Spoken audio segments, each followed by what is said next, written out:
हमें just reveal किया है the most broken Zoan god fruit in One Piece, और ये खुद ही एक डेविल है। हम पे तो है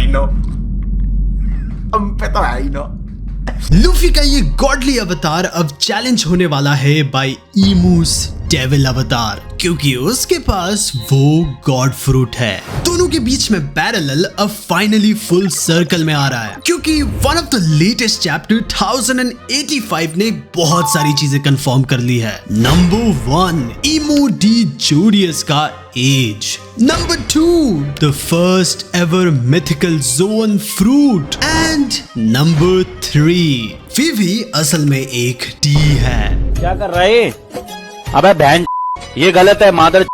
यू नो राइट, मैं क्या कह रहा हूँ कि असल में उसके नाम में एक डी है। नोटी हो रहा के बहन के हैं, नोटी हो रहा। सीन आता है उसी थ्रोन रूम में जहाँ पे एमू असल में उसी एम्प्टी थ्रोन में बैठा हुआ है। And in the first time in the history Oda Imu से बात कराते हैं। At the end of chapter 1084 हमने एमू को तब देखा था जब ये वर्ड लिली असल में कोबरा के मुंह से निकला था, जो कि क्वीन और एंसेस्टर 3 ऑफ विवी 800 साल पहले। इमू कहता है कि उसके पास 2 चीजें हैं जिससे रिलेटेड वो डिस्कशन चाहता है, और उनमें से एक असल में एक क्वेश्चन है। एंड जस्ट हमारी तरह कोबरा भी शॉक है कि फाइनली अब राइटर थोड़ा बहुत हमें इंफॉर्मेशन दे रहे। इंस्टेड कि हर बार इमू चैप्टर के लास्ट में आता, इस बार इमू चैप्टर के स्टार्टिंग में आया है। नेवरदलेस इमू अपने आप को as a third person describe कर रहा है। एंड ये काफी इंटरेस्टिंग है क्योंकि मू असल में जापानीज में इसका मतलब होता है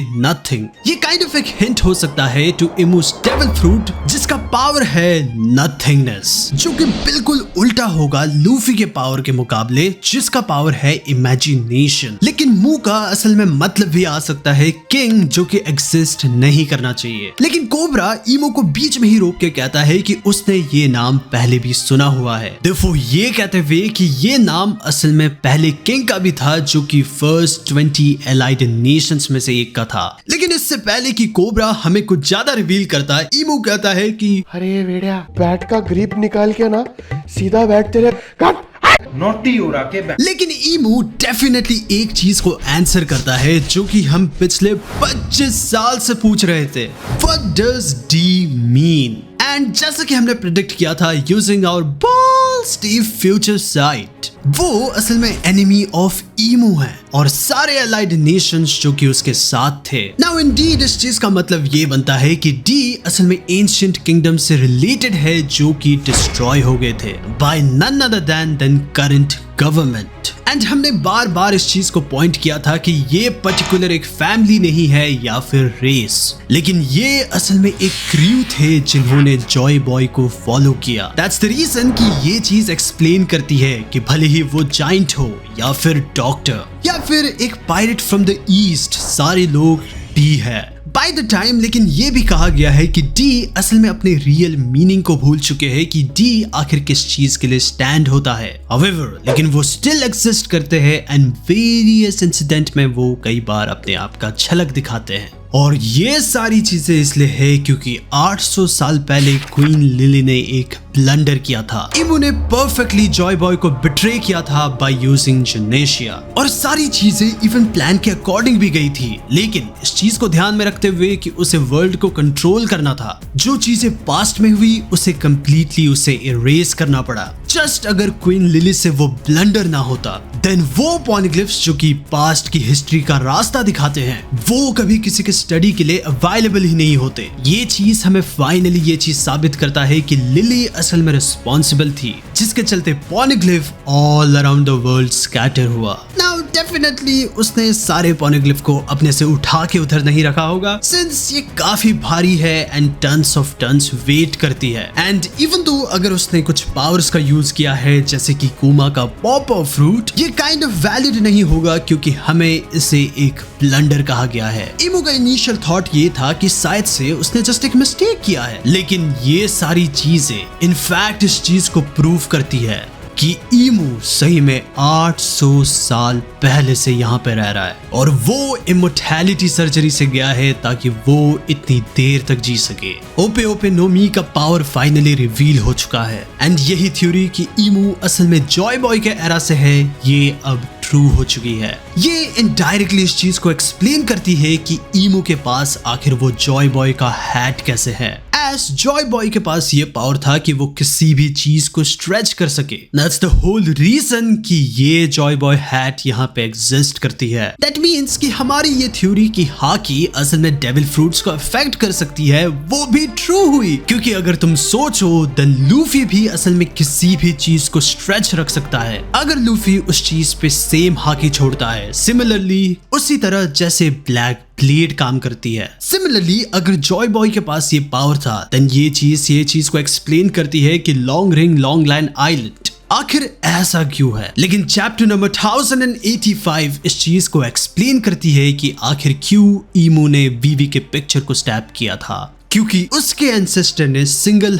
हैंडेडली ईमू के सारे प्लान को वेस्ट कर दिया था। लिली असल में लापता हो गई थी और वो कभी एलाबास्टा में ही नहीं आई थी। एट द फर्स्ट इंस्टेंस हमें ये लगेगा कि वर्ल्ड गवर्नमेंट और ईमू ने उसे मरवा दिया। हाउएवर लेकिन ईमू को जस्ट पता चला कि आखिर ये केस भी है। दैट्स द रीजन कि वो इस चीज को क्वेश्चन करती है कि लिली के एक्शंस असल में जानबूझ के किए गए थे या फिर नहीं। आखिर उस लेटर में सेंडर का नाम क्या था जो कि प्रीवियस क्वीन ने छोड़ा, इफेक्टिवली आस्किंग कि आखिर लिली का पूरा नाम क्या था। ईमू का ये मानना है कि इस चीज का आंसर असल में एलाबास्टा के उस पॉनग्लिफ में है जो कि क्वीन लिली ने छोड़ा था। लेकिन इससे पहले कि कोबरा आंसर करे, कोबरा ये जानना चाहता है कि वो 100% डेड है या फिर 110%। Are you serious right now, bro?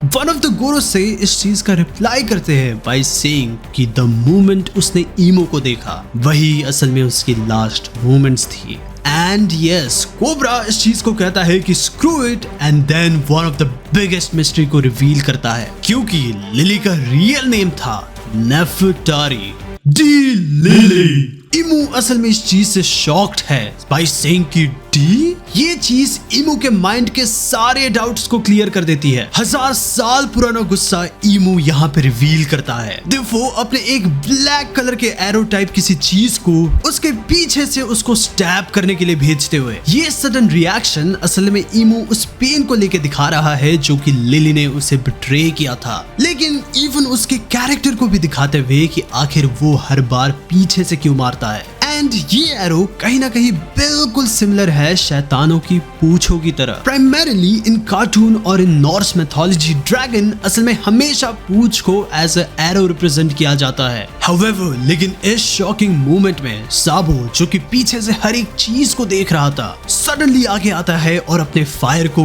गोरोसो की तरफ फेंकता है और एक डायरेक्ट अटैक से ईमू पे अटैक करता है। लेकिन ईमू एक जायंट क्रिएचर में बदल जाता है और अपने बड़े तीत के कारण सारे फ्लेम्स को निकल जाता है। ये एविडेंस कि फायर अचानक से गायब हो गया, ये एक काइंड ऑफ दूसरा प्रूफ है कि उसका पावर असल में नथिंगनेस है, वो किसी भी चीज को एग्जिस्टेंस से ही मिटाते हुए। ये काइंड ऑफ सिमिलर है टू ब्लैक बियर्ड्स पावर, लेकिन वो काइंड ऑफ पावर को नलिफाई करता है इंस्टेड की बिल्कुल ही मिटा देना। एज ईमू उस थ्रोन से नीचे उतरता है गोरोसे भी अपने अपने मॉन्स्टर्स में ट्रांसफॉर्म हो जाते हैं। एल्डर जो कि सबसे बड़े बियर्ड के साथ था वो काइंड ऑफ एक बर्ड टाइप क्रिएचर में ट्रांसफॉर्म हो जाता है और परहैप्स एक मिथिकल क्रिएचर कॉल्ड गरुड़ा जो कि काइंड ऑफ इंस्पिरेशन हो सकती है फ्रॉम हिंदुइज्म या फिर समथिंग जो कि एंशिएंट इजिप्ट से जुड़ा है। एज हो सकता है कि ये मॉन्स्टर असल में इंस्पिरेशन हो फ्रॉम गॉड रा। मोटे वाले एल्डर असल में एक एलिफेंट टाइप क्रिएचर में बदल जाते हैं, लेकिन मेरे लिए ये काइंड ऑफ एक हिप्पो है, लेकिन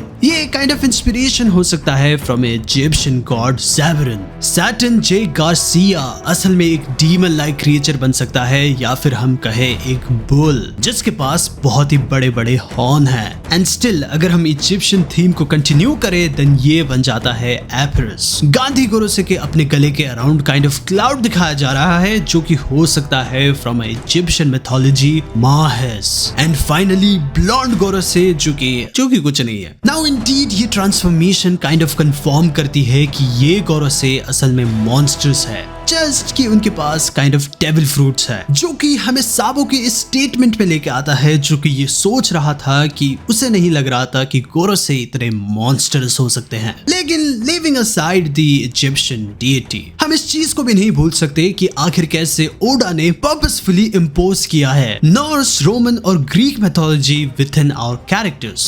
अगर ईमू का गॉड फ्रूट असल में आमोन के ऊपर बेस्ड नहीं है, जो कि एक डीटी किंग था, देन हमें वापस आना पड़ेगा हेल में। गॉडेस जो कि अंडरवर्ल्ड में रूल करती है। हेल असल में रिप्रेजेंट करता है हिडन को, जो कि हमें लेके आता है इमू में, जो कि इवन खुद भी असल में छुप के रहना पसंद करती है। ये अगेन फॉलो करता है notion of हेडिस the king of hell. Underworld असल में अगेन रिप्रेजेंट कर रहा है मैरिजुआ को, जहाँ पे काफी स्लेव्स है, जहाँ पे काफी डिस्क्रिमिनेशन है, और ये काइंड ऑफ पूरे अर्थ के टॉप पे है। Where in contrast Fisherman Island सबसे नीचे है, जो कि रिप्रेजेंट कर रहा है हेवन को, जो कि हमें काइंड ऑफ रिमाइंड कराता है कि आखिर कैसे वर्ल्ड ऑफ वन पीस असल में अपसाइड डाउन है और ईमू का रूल असल में अननेचुरल है, जो कि हमें लेके आती है कि आखिर कैसे ईमू का डेविल फ्रूट असल में एक डेविल है, जिसको मदर सी असल में हेट करती है, जिसके चलते इसका मतलब ये भी आएगा कि